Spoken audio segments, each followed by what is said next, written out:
श्री राम समर्थ। ईश्वर का नाम कभी छोड़ना नहीं चाहिए। विश्व में पूर्णतया सत्य अस्तित्व एक ही होगा, उसी को हम भगवान कहते हैं।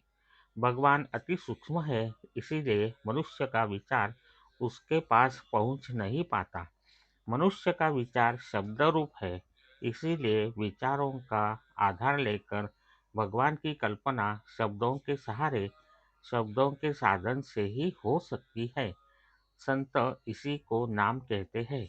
जिस अंतःकरण में नाम है, अर्थात जिसके अंतःकरण में भगवान के प्रति प्रेम, आस्तिक बुद्धि, भाव, श्रद्धा है, वही भगवान प्रकट होकर दिखाई देते हैं। भगवान के बारे में आस्तिक बुद्धि का मतलब है स्वयं के बारे में नास्तिक बुद्धि।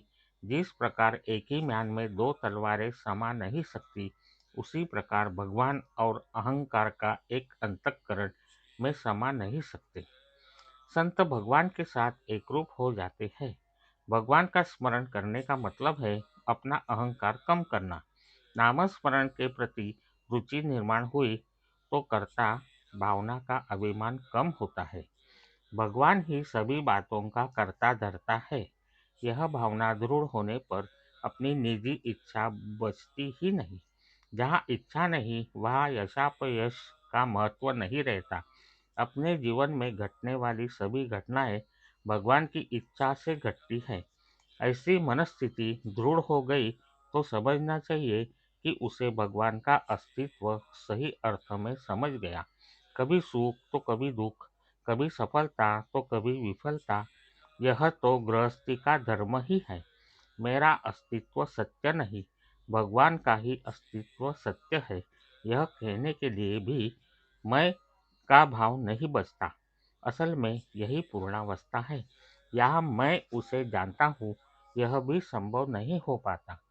संत की पहचान के लिए और उससे भेंट होने के लिए भगवान का नामस्मरण करना जरूरी है। नामस्मरण करते समय सदाचरण का भी कभी त्याग नहीं करना चाहिए। नीति की सीमाओं का कभी उल्लंघन नहीं करना चाहिए। कभी निराश नहीं होना चाहिए। शरीर को अकारण कष्ट नहीं देना चाहिए। किसी भी हालत में नाम का विस्मरण नहीं होना चाहिए। कर्तव्य करने पर कुछ न कुछ तो उसका फल मिलने वाला ही है, लेकिन यह ध्यान में रखना चाहिए कि कर्तव्य का फल प्रारब्ध पर निर्भर होता है। अतः जो भी फल मिलेगा उस पर संतोष मानना चाहिए।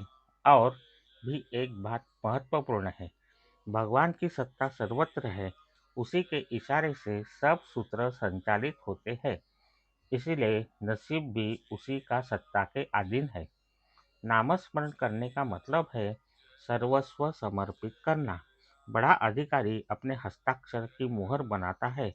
वह मुहर जिसके हाथ में होती है, वह आदमी उस मोहर से उतना ही काम करा लेता है जितना साहब स्वयं करते हैं। यह जैसा व्यवहार में होता है, बस वैसे ही भगवान के बारे में भी सत्य है। जो काम भगवान स्वयं कर सकता है, वही काम उसका नाम करता है। आज का बोध वचन, भगवान का नाम एक बार दृढ़ हो गया तो कोई बाधा नहीं आ सकती। जय श्री राम। जानकी जीवन स्मरण। जय जय राम। श्री राम समर्थ।